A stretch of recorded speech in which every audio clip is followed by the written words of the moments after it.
Muchas gracias. Y bueno, pues qué forma tan interesante de dar la bienvenida a otro gran compañero, otro gran amigo, al querido historiador Moulay Maza Ontiveros, aquí en Sin Censura.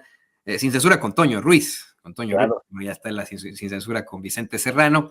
Querido Moulay, pues efectivamente me acuerdo que hace una semana y media hicimos ese análisis del que habló Vicente Serrano, tú y yo, en Sin Censura con Vicente Serrano, de cómo es que pues, era muy infame que compararan los fachos a este presunto predio de narcotráfico en Teochitlán, Jalisco, con Auschwitz-Birkenau, con otro tipo de campos de concentración, cuando es la derecha, es el fascismo el que en todo caso desaparece.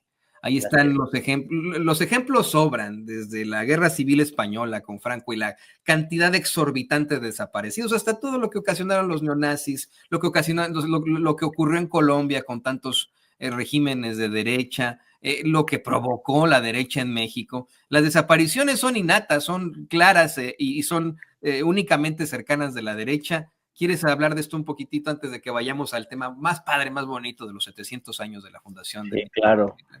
Es que tiene que ver con eso, con la historia, con la dinámica de lo que desde cierta concepción de la historia llamamos la lucha de clases, ¿no? Y del desarrollo económico, político, social y cultural de las sociedades. En el finales del siglo XIX y principios del siglo XX, por el desarrollo del capitalismo en Europa y luego en el mundo, el desarrollo industrial del capitalismo, el desarrollo del mercado mundial, y la dinamización de la lucha de clases, ¿no? El surgimiento de las propuestas socialistas que buscaban la liberación de los pueblos, la liberación de los trabajadores, de las mujeres, de los pueblos colonizados, liberarse, buscaban la liberación del yugo del modo de producción capitalista, y eso agudizó las contradicciones de la sociedad y obligó a las burguesías, a las oligarquías, a las clases dominantes a jugar con una carta de posiciones más duras, más radicales, más violentas, más terroríficas contra la clase trabajadora, y hace eso que surja el fascismo. Y esta dinámica de eh, subordinar la existencia humana, eh, convertir al ser humano en una entidad vaciada, sin dignidad, ¿no? Esta lógica, porque es una lógica, es una racionalidad, es lo que yo insistía la vez pasada.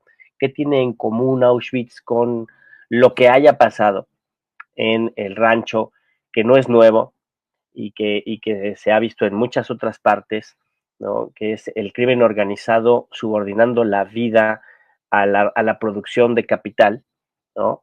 ¿Qué tiene en común con Auschwitz? Pues eso, ¿no? Quita la dignidad del ser humano y subordina la vida al mantenimiento del régimen. En el caso del nazifascismo era el mantenimiento de un régimen de producción, el capitalismo, subordinando la existencia de los seres humanos, y además con una ideología supremacista y exterminadora, pues eh, asesinaron a millones de personas, entre ellos judíos, pero no nada más judíos, muy importante remarcar eso, comunistas, homosexuales, negros, mujeres lesbianas, ¿no? Personas con discapacidades cognitivas, ¿no? Gitanos, ¿no? Y entonces se llama racionalidad instrumental porque no es un crimen eh, pasional, no es un crimen llevado por un odio irracional, no es un crimen de barbarie en términos de brutalidad eh, y falta de cultura o falta de conocimiento o falta de civilización, sino al contrario. Esta crítica la hacía una corriente filosófica marxista que es la Escuela de Frankfurt, ¿no? Que ellos hacen el análisis de lo que pasó en la Segunda Guerra Mundial. Y de ese análisis, ¿no? En la dialéctica, una dialéctica de la negatividad, ¿no? Entienden que el desarrollo del capitalismo tiende hacia el fascismo necesariamente, ¿no? El fascismo no es un accidente de la guerra, sino es una tendencia del desarrollo dialéctico de una sociedad enferma que tiene como núcleo de su desarrollo la explotación asalariada, la crueldad, el concebir al ser humano como mercancía y no como un sujeto de derechos, como un sujeto con dignidad, sino concebir al ser humano como mercancía. Y eso es lo que provoca en un desarrollo, en un desenvolvimiento histórico dialéctico, desemboca en el nazifascismo, desemboca en regímenes como el de Israel, desemboca en Donald Trump, desemboca en Elon Musk, desemboca en Alfaro, ¿no?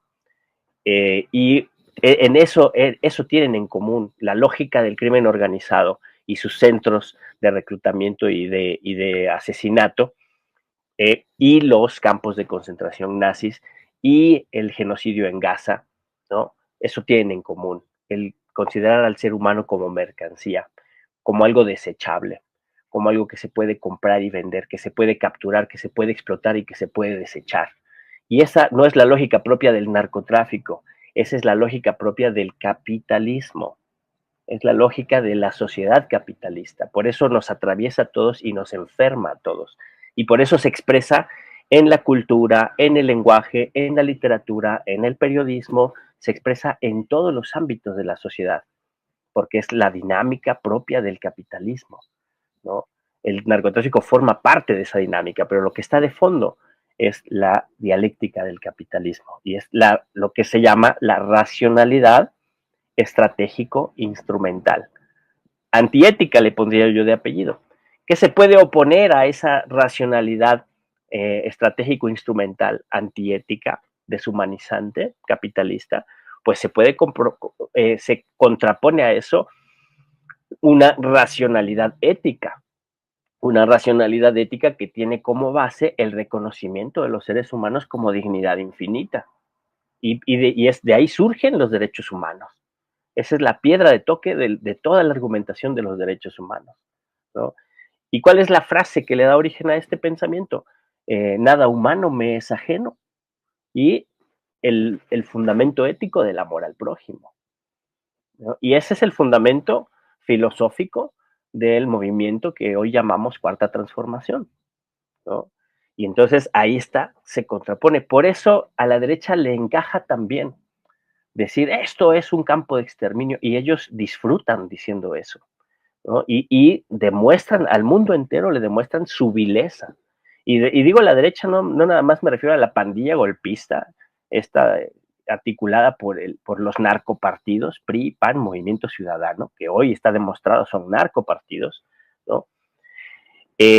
No nada más son ellos, sino también los medios de comunicación, ¿no? Estos medios de comunicación que, según Fabricio Mejía, yo lo escuchaba ayer, el primero que dijo en una nota periodística, o bueno, el primer pasquín inmundo que hizo pasar como periodismo este titular de campos de exterminio fue el Reforma, ¿no?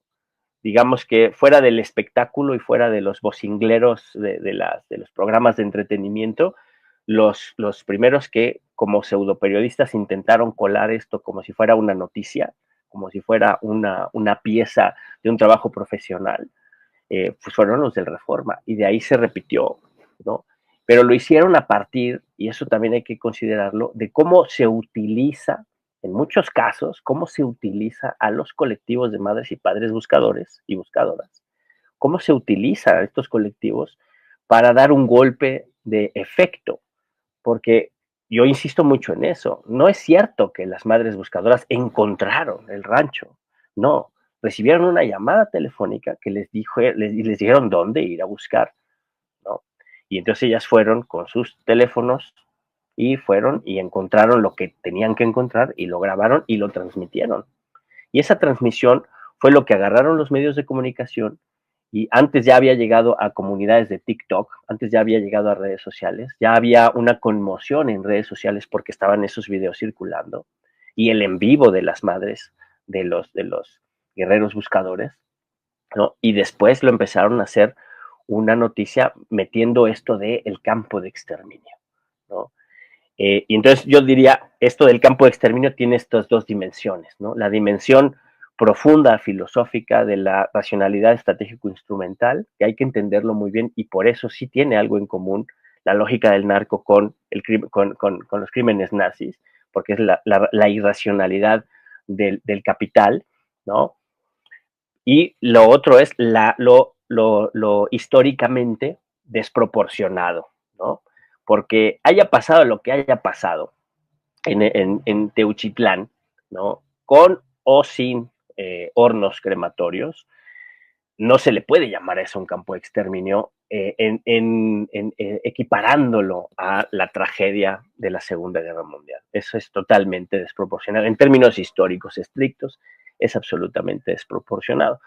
Porque por muy cruel y por muy masivo que sea lo que se hubiera dado en el caso de Teuchitlán u otros campos similares, el objetivo del narco allí no es el exterminio, el objetivo es el entrenamiento, el objetivo es la leva, ¿no? El objetivo es el reclutamiento forzado, ¿no? Y lo que no pueden reclutar lo aniquilan, ¿no?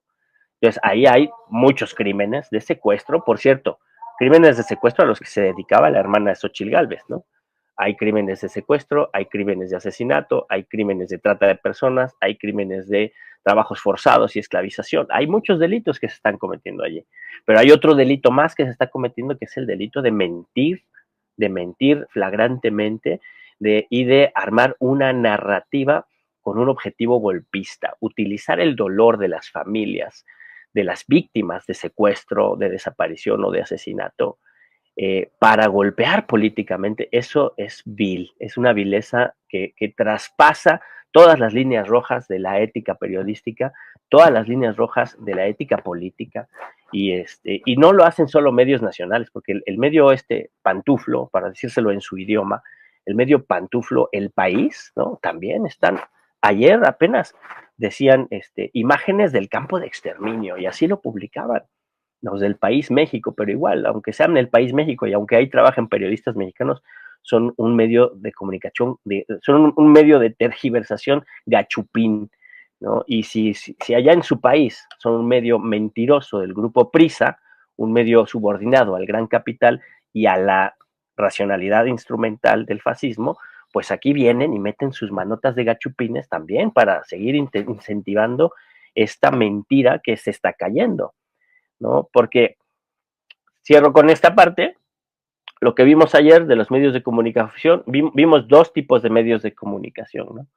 Vimos gente, muchos de medios independientes, ¿no? Como Hans Salazar y otros compañeros que fueron a documentar, ¿no? Fueron a documentar y nos dan la documentación y nosotros observamos que ahí pues no hay evidencia visible de hornos de ningún tipo y no hay evidencia visible de lo desproporcionado que han estado manejando la nota. Y luego están los medios estos de tergiversación, las empresas de tergiversación masiva de la información, y tratan de generar la percepción de que se ha limpiado, se ha violado la evidencia, ¿no? Hubo una operación limpieza y nuevamente tratan de lanzarle el bulto al gobierno federal. Perfectamente es posible que haya una operación limpieza. 6 meses tuvo en su resguardo la Fiscalía de Jalisco, bajo el gobierno de Movimiento Ciudadano, el campo de Teuchitlán. 6 meses, se robaron 2 automóviles, movieron y quitaron y metieron y sacaron cuanta evidencia quisieron, ¿no? Hasta que le hacen una misteriosa llamada a un colectivo de familiares desesperados por encontrar cualquier indicio de sus familiares y los avientan allí a que hagan el video y los meten en esta dinámica perversa, ¿no? Yo veo que sí hubo una reacción inmediata de sectores despolitizados, de sectores muchas veces que se sensibilizan a lo que circula de repente en las redes, ¿no?